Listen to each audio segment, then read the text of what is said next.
Muy buenas tardes, mis queridos hermanos y hermanas en Cristo Jesús. Soy el Padre Meni Edgar Beltrán de la congregación Nuestra Señora de Divina Gracia, una congregación católica benedictina. Lo estamos saludando desde la Casa Madre del Jardín y vamos a compartir hoy, en el quinto domingo de tiempo ordinario, el Evangelio de hoy y una pequeña meditación sobre qué es el mensaje que Jesús nos trae. Escuchemos. Lectura del Evangelio según San Marcos.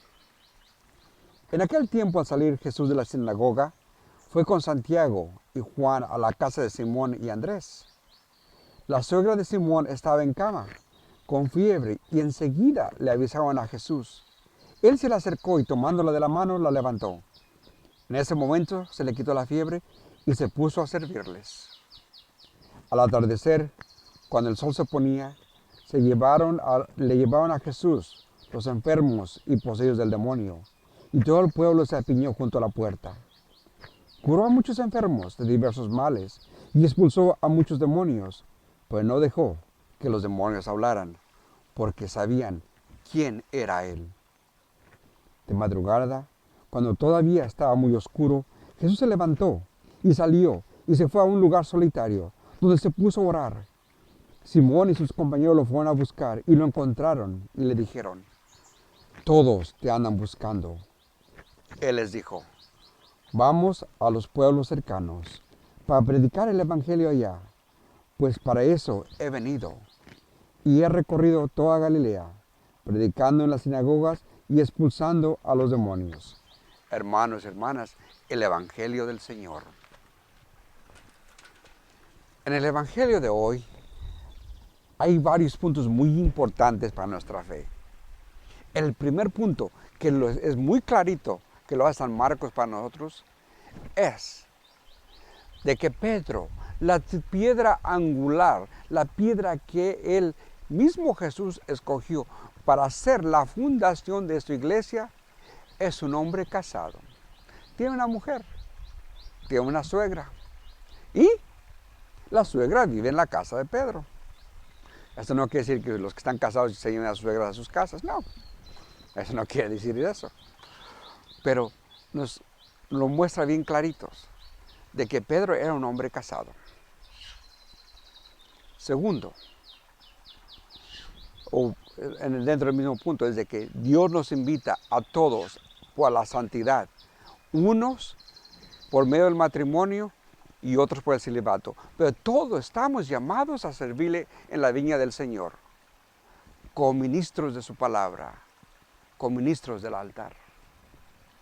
Segundo, Jesús nos demuestra de que Él vino a trabajar, no se vino a tomar unas vacaciones. Dije, ya salieron unos enfermos, ya unos endemoniados, ya los libré. Me voy a tomar unas vacaciones, un día de descanso, una siesta con una cheve. Jesús no hizo eso. Jesús se puso a trabajar. Jesús hacía la voluntad de su Padre. Y ahorita regresamos a eso.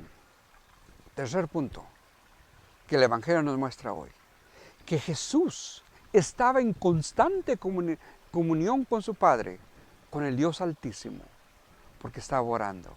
Se retiró a la soledad a orar. Qué bonito, ¿verdad? Qué hermoso. Regresamos a lo de trabajo. Dentro de la congregación benedictinas tenemos el lema de ora et labora, convertir nuestra labor en una oración viva. Orar y trabajar es la traducción literal, ¿verdad?, de latín al español. Nuestra tradición moderna es de que convirtamos nuestras labores en una oración viva. Cualquier cosa que hagamos, la hagamos por el amor que tenemos hacia Dios, hacia el prójimo. Que esa sea nuestra oración. Para los religiosos, esto nos recuerda este pasaje del salmista que: Señor, 7 veces al día me levanto a proclamar tu nombre. Nos invita a que estemos en constante oración. Por eso los religiosos tenemos la liturgia de las horas, la oficina divina, en la cual oramos varias veces durante el día con los salmos, en comunión con la Iglesia Universal. Qué bonito. Y más importante de todo esto es de que Jesús pide un momento de descanso. Que Jesús se retira de las multitudes. Porque no todo el tiempo es trabajo. No podemos dar lo que no tenemos, hermanos y hermanas. Tenemos que recargarnos de esta energía vital que solamente viene del Padre, que solamente la podemos coger cuando estamos en comunión con Dios. Para nosotros los católicos es bien sencillito. Se llama el banquete eucarístico, donde en la Eucaristía podemos nutrirnos de la presencia de Jesús, con su cuerpo y su sangre, para seguir adelante en nuestras jornadas. Hermanos y hermanas, ¿qué es lo que tenemos que hacer? Primero, convertir cualquier acción nuestra en una oración viva, en una ofrenda al Altísimo. De hacer nuestro trabajo por amor al prójimo, por hacer la voluntad de nuestro Padre. Que lo hagamos por convicción, no por obligación. Segundo, que estemos en constante oración, que estemos alerta, porque no sabemos ni a qué hora ni cuándo va a llegar el momento que Jesús nos va a recoger. Por lo tanto, tenemos que estar en constante comunicación con el Altísimo. Porque si esta partecita no está en contacto con el Altísimo, no podemos saber la voluntad del Padre. Por eso la oración es muy importante.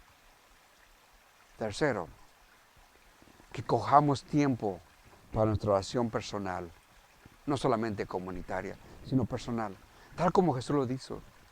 Jesús se levantó en la madrugada para irse a orar, para no tener distracciones, para poder escuchar la voz de su Padre en su corazón, para poder hacer su voluntad. Hermanos y hermanas, que este Evangelio nos motive a estar más unidos con Jesús en el ministerio que nos ha encomendado, de llevar el Evangelio a todos lugares y cuando sea necesario, utilizar palabras. Que este Evangelio nos ayude a unirnos más a nuestro Padre Celestial en la oración, en la Eucaristía. Que Jesús, que es toda bondad y toda misericordia, los colme de paz, los colme de salud y cualquier acción que tengan, que sean benditos.